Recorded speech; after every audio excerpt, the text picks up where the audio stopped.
Hello.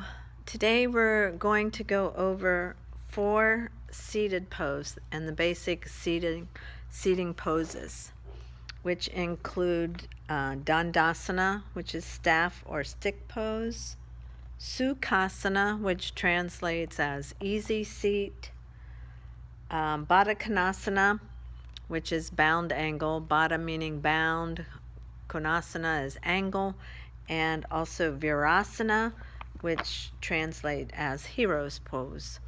So one of the things we want to point out here as Carrie is sitting, first of all, she's got 2 blankets. A lot of times people will come into your yoga class and because of the lack of openness in their hips will not be able to sit in any of these poses.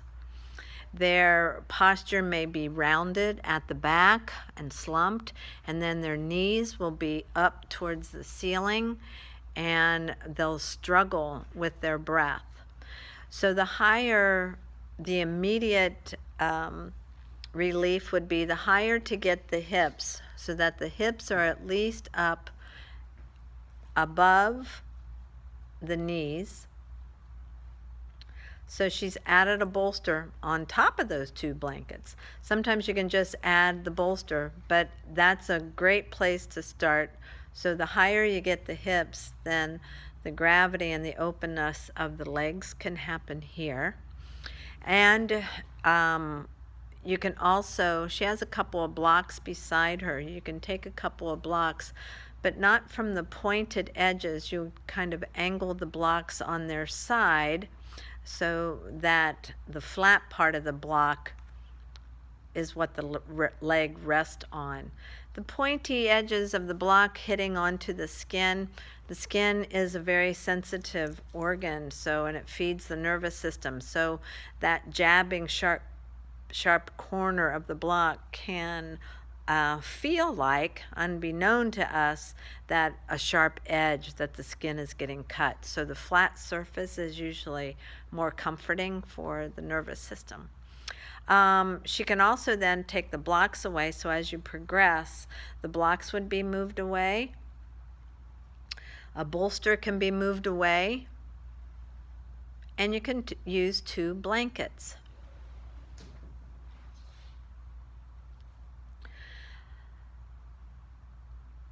Another way of helping to open up these postures, which we're going to start out by doing some hip openers with these as well. First of all, to understand that the hip socket is a ball joint and the pelvis has a cup to receive that ball. So we want that cup and the ball to roll around, kind of like a Morton pedestal. So we want to feel that and to understand that the little tiny attachments that keep the ball socket of the thigh bone in the pelvis, they're little tiny muscles, so they don't have to do the stretch. We want the big longer muscles to do it, and the rest of the muscles help to rotate that ball socket.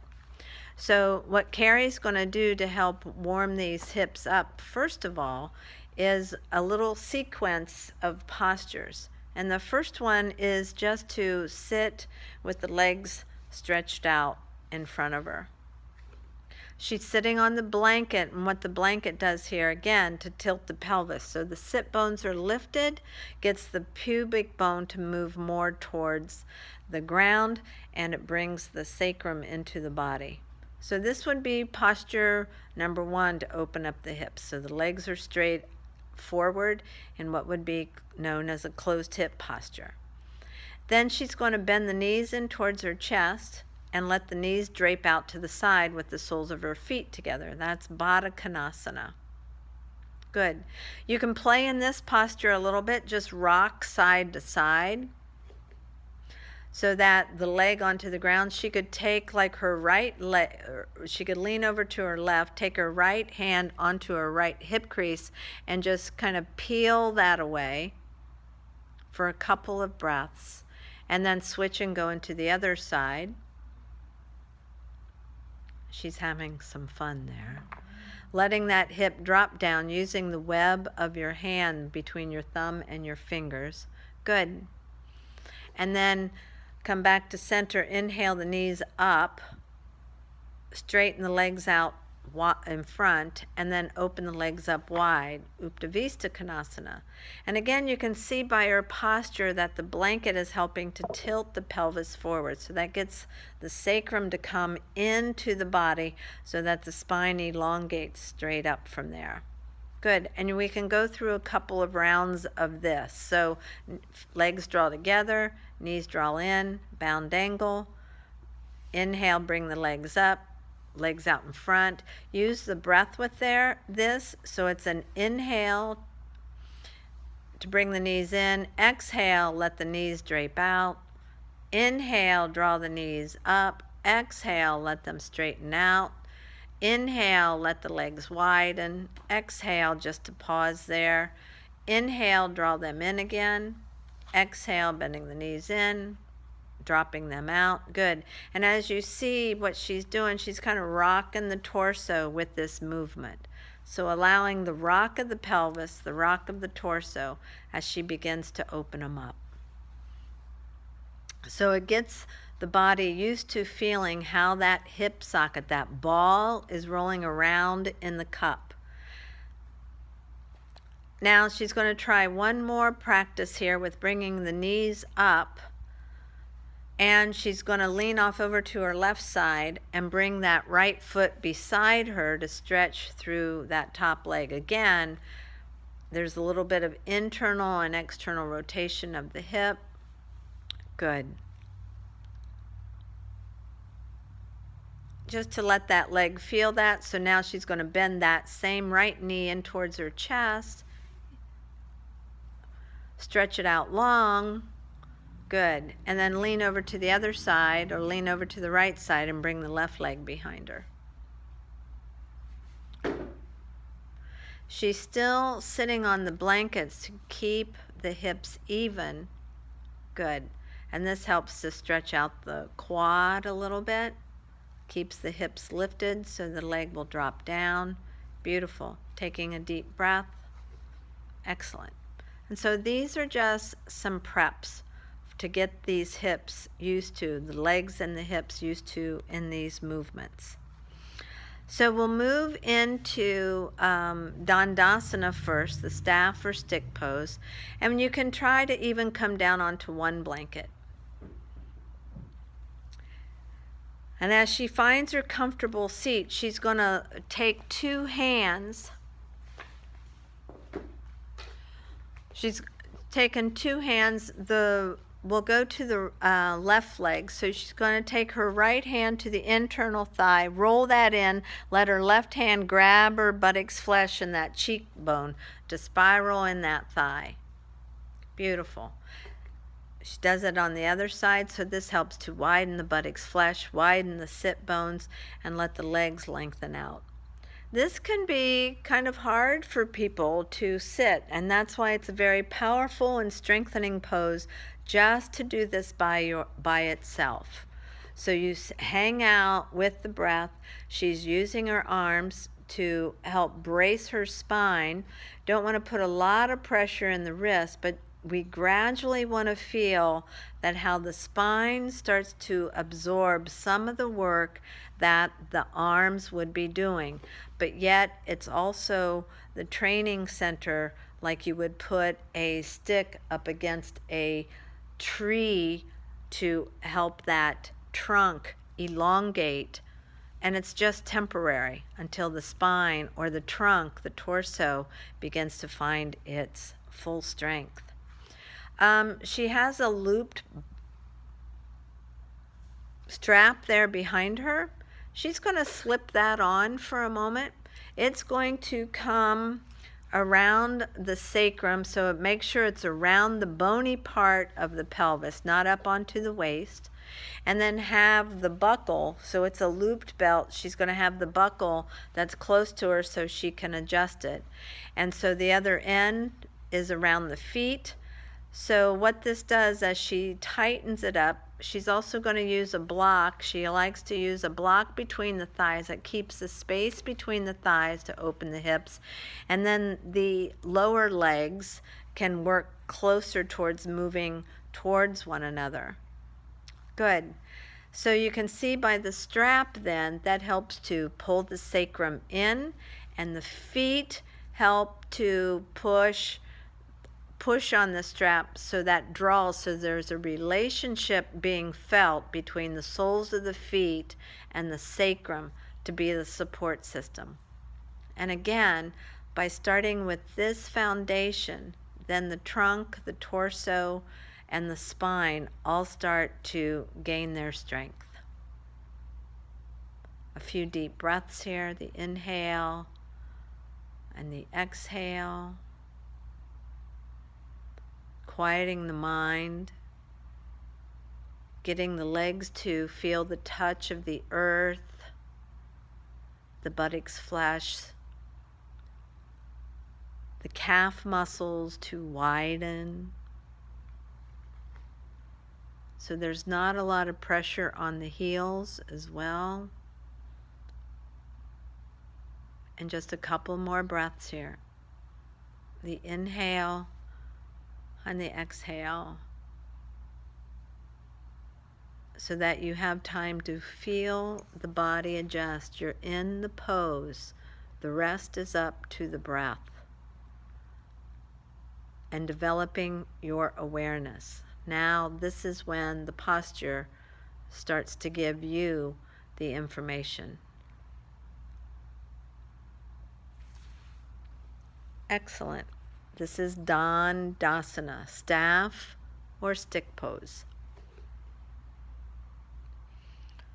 So on her next breath, she's going to come out. Let's move right into Sukhasana, easy seat. Easy seat is also known as comfortable cross-legged. She's going to use a blanket. She's going to fold that blanket over into thirds, one more. Yep. So she's going to sit on the edge of that blanket. And once again, the legs are crossed at the shins. Or is this a line up of the heels? Good. So crossing at the shins, and then again, she's going to lean over. She's going to take 2 hands on that thighs. Inner thigh internally rotates, outer thigh or the outer hand pulls the buttocks flesh apart. She does it on both sides. Good. So sitting with the shins a little bit more forward, and then the feet comfortably crossing, it helps to bring the knees a little bit closer together. This can already be challenging, and it works a little bit more of the alignment of the knees in with the hips. What becomes a little bit more comfortable is letting the knees go out wider and the feet draw in a little bit closer to the pelvis. And you can stack, align the heel to heel in this posture. This also changes the name of the pose to Siddhasana, which is more Buddha-like, the pose of wisdom, Buddha pose. Beautiful. And again, she can feel the sacrum drawing in. You can use this pose by sitting on a bolster if you like, so you can stay sitting up on the bolster, sitting in this way, and then deepening the breath. So we've opened the pelvic bowl. The breath deepens down into the navel center. Focusing on the breath. You can also use this pose by, she's got that loop strap close by. Once again, she's going to grab that loop strap. You can do this with 2 straps, but to save a little bit of time here, we're just going to use the 1 strap. It's going to come around the sacrum again. Her shins will cross mid-shin, and then the strap comes around both knees. She tightens up the strap. Good. The knees will actually put some pressure to the strap to push it forward, and as the knees push into the strap, it will bring the sacrum into the body. It will bring it forward. And again, we're creating this firm foundation through the legs, the pelvis, the sacrum, the 5 fused bones at the base of the spine. So then once again, the spine elongates. The spine gains its natural strength by sitting in this posture and out of our chairs. Excellent. So she's going to take the strap off. And then from this posture to come into Baddha Konasana, which is bound angle, she's just going to bring the soles of her feet together.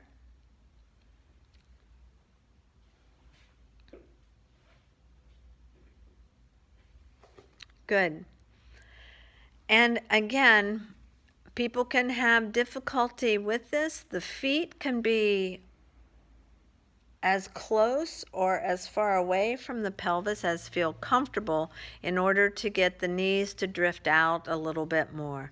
Again, the blocks can be used underneath the thighs, the soft edges once again. Good. She can work a little bit with the web of her hands between the thumb and the fingers to slide into the groins to get that side of the thigh down. And again, she's rotating.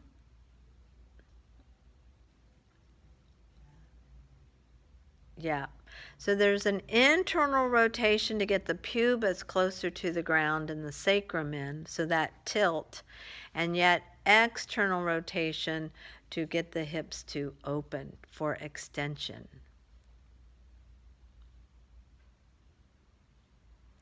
Then if you were to hold on to the feet, ultimately we can't see her feet too well, I'm noticing because of her pretty little socks, but the baby toe side of the foot would come together and we work on bringing the big toes apart. So the feet want to look like pages of a book that you're opening them up to read. And it's a good way to massage those ball mounts and the soles of your feet as well. Excellent. And then our last pose is Virasana, saving the best for last. She brings her knees up. Virasana is the hero's pose. There's some areas in the body that can be difficult for this, which would mostly be the knees and the tops of the feet, and whether the hips were open enough. So she's going to, first of all, show the full pose as she widens the feet. Tops of the feet are on the ground.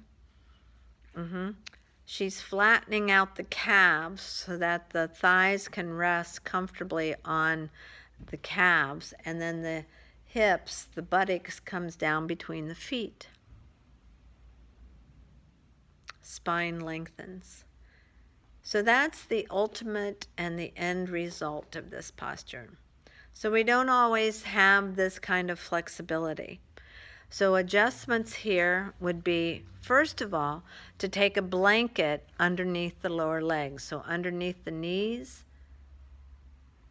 And you can even roll up the end of the blanket, just one little roll, so that the tops of the feet would rest there.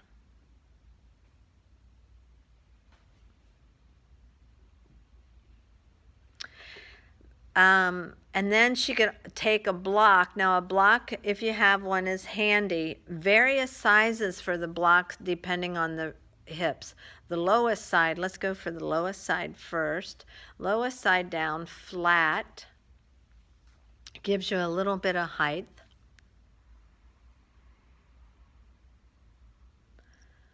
Relieves some of the discomfort in the feet and the knees. Then she can come up and turn the block up one more height. And you can also turn the block so it's more horizontal, so it fits straight across both sit bones. All the while, so this is great for the quads. stretching out the length of those quads that run from the hips to the knees. A lot of times the issue with our knees comes from this muscle not being open properly and all the way. And yet, if you need to come up just a little bit higher, you can take that block all the way up.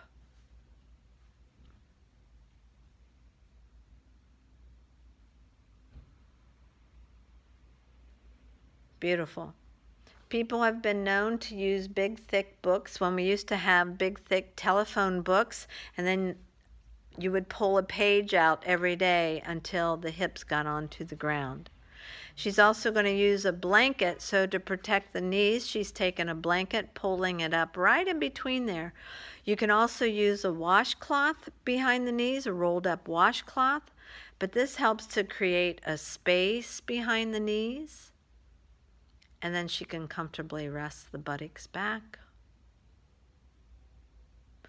And again, returning to the breath, the measurement of the breath. How deep is the inhale and the exhale?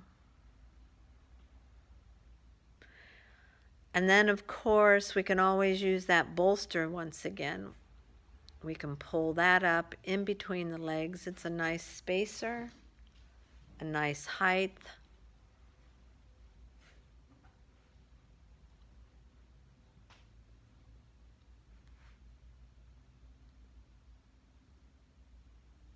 To where the quads feel quite comfortable and the breath is full and free. So the blocks are good here to add adjustments that you can start out high and gradually lower down. The same with the bolster to a blanket. Excellent.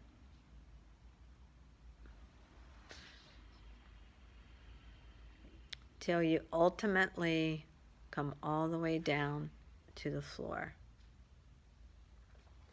Some problem areas with this can be the ankles.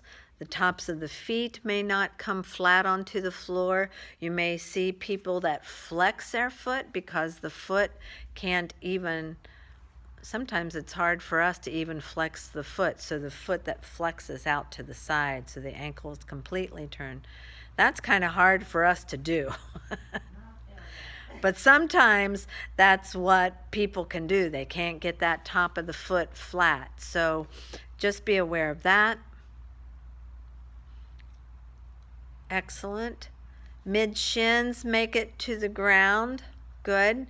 You might find that they can't get the tops of the foot flat onto the ground. So that's a part of that lengthening aspect of the legs. Excellent. Most importantly is to feel the evenness of the sit bones, a descending of the tailbone, a slight drawing in of the top of the sacrum that creates the lift in the breastbone, the sternum. And so this can also be a comfortable meditation posture. Poses that should seem to be so easy because they're sitting can be so difficult depending on our hips. So work through these postures, taking the time to open up the hips, stretching out the legs, letting the back gain the strength. Beautiful way to open the hips and do that. All right. Thank you so much. Namaste.